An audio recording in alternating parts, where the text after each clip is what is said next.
Olá, minhas amigas, olá, meus amigos. Bem-vindas e bem-vindos a mais um momento de estudo do Evangelho segundo o Espiritismo, uma atividade do Centro Espírita Allan Kardec, que é realizada através dessas preleções gravadas que ficam colocadas no nosso canal do YouTube e do Facebook. Antes de iniciarmos o nosso estudo de hoje, convido vocês a uma prece, nos preparando para esta atividade. Elevemos então o pensamento a Deus, nosso Pai, a Jesus, nosso Mestre e amigo maior, aos amigos da espiritualidade e roguemos a eles que nos auxiliem a manter nossas mentes e os nossos corações abertos para assimilar e acolher a todos os ensinamentos deste estudo. Mestre Jesus, fica conosco e nos inspira sempre através dos seus ensinamentos, das suas atitudes e que possamos colocá-los todos em prática na nossa vida. Que assim seja. O tema de hoje está no capítulo 23 de O Evangelho segundo o Espiritismo e tem como título Moral Estranha. Este capítulo vem trazer luz e compreensão sobre algumas frases ditas por Jesus e que aparentemente não condiziam com seus ensinamentos, com suas atitudes. Abordaremos a partir do tópico 9, cujo tema é a frase "Não vim trazer a paz, mas a divisão". E esse tópico começa com o Evangelho de Mateus, capítulo 10, versículos 34 a 36, que diz: Não penseis que eu vim trazer a paz sobre a terra. Eu não vim trazer a paz, mas a espada, porque eu vim separar o homem de seu pai, a filha de sua mãe e a nora de sua sogra. E o homem terá por inimigos os de sua casa. E ainda no Evangelho de Lucas, capítulo 12, versículo 49, acrescenta: Eu vim lançar o fogo sobre a terra. O que desejo senão que ele acenda? Será uma contradição de Jesus, que ensinou a brandura, a doçura e a bondade, ter proferido tais palavras que mais parecem pertencer a um guerreiro? De fato, suas palavras são muito sábias e praticamente proféticas. Toda nova ideia esbarra numa oposição advinda do sistema vigente onde ela tenta se instalar. Qualquer que seja o aspecto onde projetemos essa constatação, verificaremos a mesma coisa. Um grupo do qual participemos e, eventualmente, um colega apresenta uma nova ideia, normalmente, de imediato, alguém no grupo fará uma oposição a essa nova ideia, até que se acomode o entendimento sobre essa ideia e a compreensão do que estaria em jogo em relação ao sistema antigo. Novas ideias e novos comportamentos quebram paradigmas, questionam tradições, revogam valores e crenças e tiram as pessoas de sua zona de conforto. Por isso, pessoas acomodadas, acostumadas com o mesmo estilo de vida, encerradas em velhos códigos, quando ficam sob confronto, reagem de forma tão truculenta, agressiva e colérica, saindo em defesa do seu sistema habitual. Novas ideias, quando fracas e inconsequentes, perdem rapidamente sua vitalidade, mas quando possuem uma base sólida, tornam-se um perigo para os interesses daqueles que pretendem sustentar aquilo que está sob o foco de uma possível mudança. Kardec, no Evangelho segundo o Espiritismo, nos explica: à medida da importância e dos resultados de uma ideia nova, se encontra na emoção que causa em seu aparecimento, na violência da oposição que levanta e no grau de persistência da cólera dos seus adversários. Quando queremos avaliar uma nova ideia, precisamos então prestar atenção nesses três aspectos.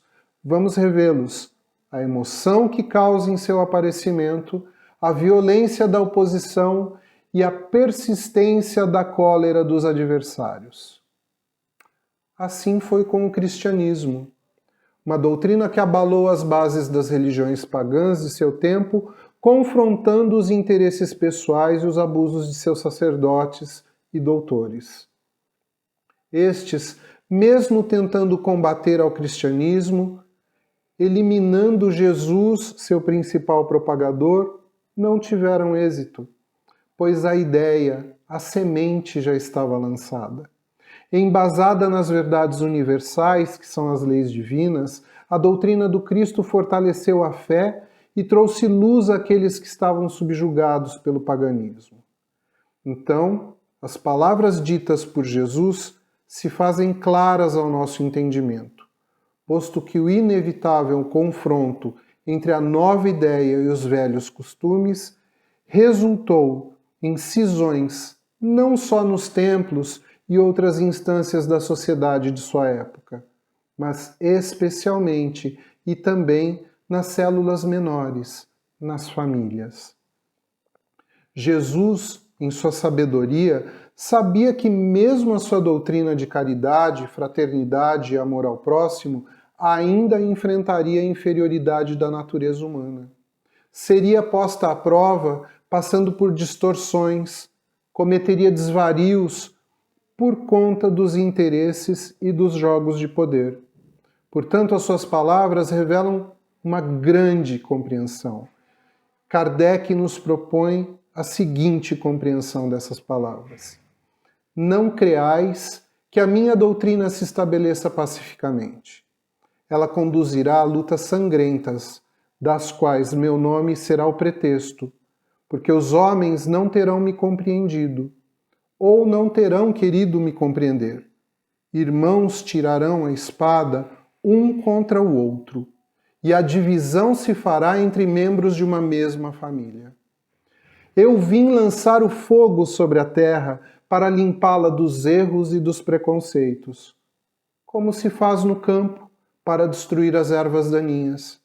Desse conflito, a verdade sairá triunfante, e então eu lhes enviarei o Consolador, o Espírito de verdade que virá restabelecer as coisas. Todos então virão se abrigar sob a mesma bandeira, a da caridade, e as coisas serão restabelecidas segundo os princípios que ensinei. Lembremos ainda que mesmo no Espiritismo, o Consolador prometido, quando da sua revelação, enfrentou entraves, oposições, resistências e provocou rompimentos entre muitas pessoas ainda apegadas às antigas interpretações religiosas. Ao longo destes 2022 anos, vimos assistindo continuamente lutas e cisões marcadas por interesses variados, pela ânsia do poder e por terríveis preconceitos. Liberdade versus escravidão, igualdade versus diferenças, diferenças de raça, diferenças de gênero, como é o caso do machismo opressor sobre a mulher, sexismo através da homofobia, da transfobia, o etarismo, que é a invalidação das pessoas idosas.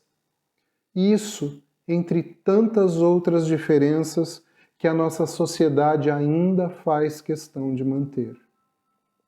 Equilíbrio versus os radicalismos, extremismos, a paz versus terror, guerras, a cordialidade versus a agressividade, o perdão versus o rancor e os melindres, e a humildade versus o orgulho.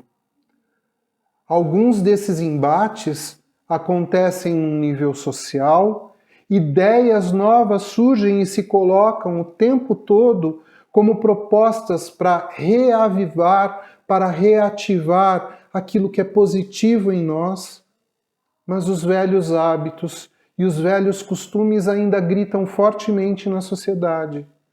Mas dentro de nós, uma guerra ainda se trava continuamente, A nova ideia é a ideia da humildade, da entrega, do amor ao próximo, amor incondicional ao próximo, porém, o velho costume do orgulho ainda mantém uma forte oposição a isso. Para toda mudança existe um tempo, uma maturação. O Espiritismo, no tempo certo, vem realizar as promessas do Cristo. Cada vez mais pessoas estão despertando para a necessidade de praticar o bem, de serem caridosas, fraternas e de amarem incondicionalmente ao próximo. Estamos no caminho, somos ainda meros aprendizes, mas já sabemos que somente através da vivência dos ensinamentos do Mestre Jesus cessarão as divisões. Então se fará uma nova terra de igualdades, de paz e de evolução. Estamos em tempos, lamentavelmente, em que ocorrem cisões entre amizades, cisões entre famílias, marcados por diferenças, muitas vezes, que não interferem efetivamente em nossas vidas. Marcadas por diferenças de interpretações, marcadas por crenças, marcadas por expectativas, esperanças. E, infelizmente, quando assistimos essas cisões, temos que ter consciência que o que está falando mais alto sempre é o nosso orgulho. Quando somos o alvo da cisão, temos que estar atentos se o nosso orgulho não está falando mais alto, se às vezes não estamos sendo ignorantes para aquilo que tanto pretendemos, que é o amor, a fraternidade. Quando a cisão vem do outro lado, por parte da outra pessoa, do quanto o nosso melindre, a nossa mágoa, fala mais alto também através do nosso orgulho. Do quanto precisamos ser mais tolerantes, mais acolhedores, do quanto fraternidade e empatia precisam caminhar lado a lado, e especialmente precisamos aprender a respeitar os limites, as crenças, a respeitar as escolhas e o livre-arbítrio do nosso próximo, assim como desejamos que o nosso seja respeitado. Isso vale para tudo. Em tempos tecnológicos, pessoas que discordam entre si numa rede social rompem, cindem, às vezes entre família, entre pessoas que se amam e que se gostam, por orgulho, por mero orgulho. Que tenhamos neste momento, a partir da compreensão do que Jesus nos mostra. Ele nos mostra especialmente neste trecho, nessa fala, que quando ele diz que ele não veio para trazer a paz, mas a cisão, é para que nós, a partir dessa cisão, consigamos olhar para a nossa falha, para o nosso orgulho, que é ele normalmente que marca a necessidade desses rompimentos. Não acolhemos o novo porque queremos defender bravamente aquilo que é antigo, aquilo que às vezes é até ultrapassado, mas que faz parte do nosso hábito e da nossa zona de conforto. Que tenhamos todos a atenção, o ouvido aberto para ouvir, o coração aberto para acolher aquilo que vem como novidade, aquilo que chega e que pode trazer algo bom, algo de melhor, que possamos também ser frutos de boas e novas ideias, possamos também ser portadores da semente de novas ideias e que assim se construa um novo tempo de paz. Na sequência, eu convido a todos para realizarmos uma vibração e em seguida encerrarmos o nosso estudo de hoje. Então, ainda com os nossos pensamentos elevados a Deus e a Jesus, vamos envolver todo o nosso planeta numa aura de paz, de harmonia, pedindo aos bons amigos da espiritualidade que estejam também conosco, levando bons fluidos a todos aqueles que necessitam. Vamos vibrar pelo nosso Brasil, pedindo especialmente pelos nossos governantes, mas especialmente pelo nosso povo. E que em todo lugar onde um irmãozinho nosso estiver neste momento, passando por necessidades, pela carência de recursos materiais, carência de recursos de educação, de saúde, carência do alimento, do conhecimento, que esses irmãozinhos possam receber o amparo, ter a esperança e especialmente a força para talvez serem objetos de mudança.